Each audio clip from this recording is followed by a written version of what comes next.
अंधी का बेटा। एक कस्बे में एक विधवा अंधी औरत रहती थी। उसका एक बेटा था जिसके पालन पोषण की सारी जिम्मेदारी उसके कंधों पर थी। वह अपने बेटे को पढ़ा लिखा कर एक बहुत बड़ा आदमी बनाना चाहती थी। इसलिए उसने उसका दाखिला कस्बे के सबसे अच्छे स्कूल में किया। वह दिन रात मेहनत करते ताकि बेटे की स्कूल की फीस दे सके। लड़के के स्कूल के बच्चे उसकी माँ के बारे में जानते थे। वे सब उसे अंधी का बेटा कहकर चिढ़ाते थे। लड़का इससे बहुत परेशान था। उसे अपनी माँ पर शर्म आने लगी थी।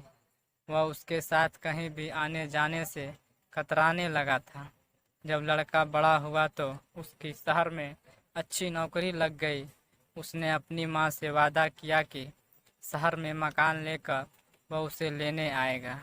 लेकिन वह शहर गया तो फिर लौटकर वापस नहीं आया। उसकी अंधी माँ उसका इंतजार करती रह गई। कई महीने बीत गए, लड़के की कोई खबर नहीं आई। एक दिन उससे नहीं रहा गया और वह बेटे से मिलने शहर पहुंच गई। पूछते पूछते वह बेटे के ऑफिस पहुंच गई। वहां सिक्योरिटी गार्ड ने उसे रोक दिया।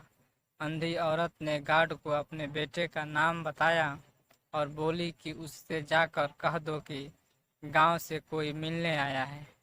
गार्ड ने जाकर उसके बेटे को बताया। बेटे ने ऑफिस की खिड़की से देखा तो उसे अपनी माँ गेट के बाहर खड़ी नजर आई। वह ऑफिस में सबके सामने अपनी माँ की वजह से शर्मिंदा नहीं होना चाहता था। उसने कहला दिया कि वह ऑफिस में नहीं है। अंधी औरत वहां से चली गई। शाम को वह लड़का ऑफिस से घर जाने के लिए निकला। रास्ते में एक जगह काफी भीड़ जमा थी। वह अपनी गाड़ी रोककर भीड़ के पास पहुंचा और तो बीच सड़क में अपनी माँ को मरा पाया। उसके हाथ में एक चिट्ठी थी जिसमें लिखा था, बेटा, बड़े दिन हो गए थे, तेरी कोई खबर नहीं मिली। चिंता हो रही थी इसलिए तुझसे मिलने चली आई। तू तो अब बड़ा आदमी बन गया है। तुझसे मिलना अब शायद मुझ गरीब की किस्मत में नहीं, लेकिन मैं बहुत खुश हूँ। तेरे लिए तूने अपना ही नहीं मेरा सपना भी पूरा किया।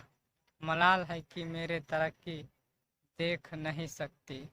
काश बचपन में तेरी आंखों में सरिया न घुसा होता और मुझे तुम्हें अपनी आंखें न देनी पड़ी होती तो तेरी तरक्की अपनी आंखों से देखकर सुकून से मरती।